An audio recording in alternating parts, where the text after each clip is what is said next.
মা অসুস্থ আর সন্তান দৌড়াচ্ছে তার সুস্থতার জন্য। এ যেন ভালোবাসার এক অপূর্ব দৃশ্য। ফেনীর দাগনভূঞা চক্ষু ক্যাম্পের সামনে বাইক থামিয়ে মাকে কোলে তুলে চিকিৎসা নিতে ছুটলেন এক ষাটোর্ধ্ব। এমন মানবিক দৃশ্য দৃষ্টি কেড়েছে উপস্থিত সবার। 2000-এর উপরে রোগী দেখছেন ওনারা, 4 জন ডাক্তার, চশমা সব ফ্রি দেওয়া হবে। 15 ফেব্রুয়ারি শনিবার সকালে দাগনভূঞার বাগডুবি উচ্চ বিদ্যালয়ে বসে চক্ষু ক্যাম্প। মামুনা খাতুন ওয়েলফেয়ার ফাউন্ডেশনের আয়োজনে বিনামূল্যে চোখের চিকিৎসা নিতে ভিড় জমায় 2000-এরও বেশি মানুষ।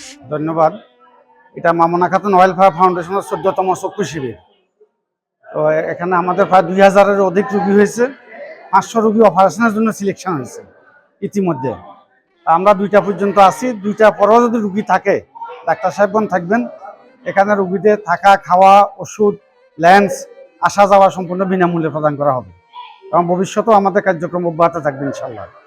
4 জন বিশেষজ্ঞ ডাক্তার রোগী দেখেছেন সকাল 8টা থেকে দুপুর 3টা পর্যন্ত। দেয়া হয়েছে বিনামূল্যে ওষুধ আর 500 রোগীকে বাছাই করা হয়েছে অপারেশনের জন্য। আজকে 14তমের ভিতরে প্রায় 2000-এর উপরে রোগী আমরা দেখছি এবং 500 জনের মতো অপারেশনের জন্য সিলেকশন হয়েছে।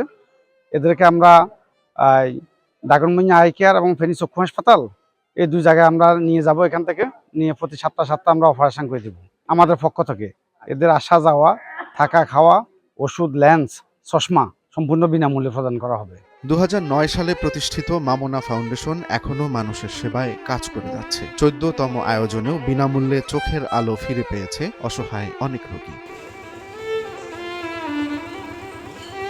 ভবিষ্যতেও এই সেবা চালিয়ে যেতে চান আয়োজকরা। আর সন্তানের ভালোবাসা তা তো মায়ের জন্য ছিল, আছে, থাকবে চিরকাল।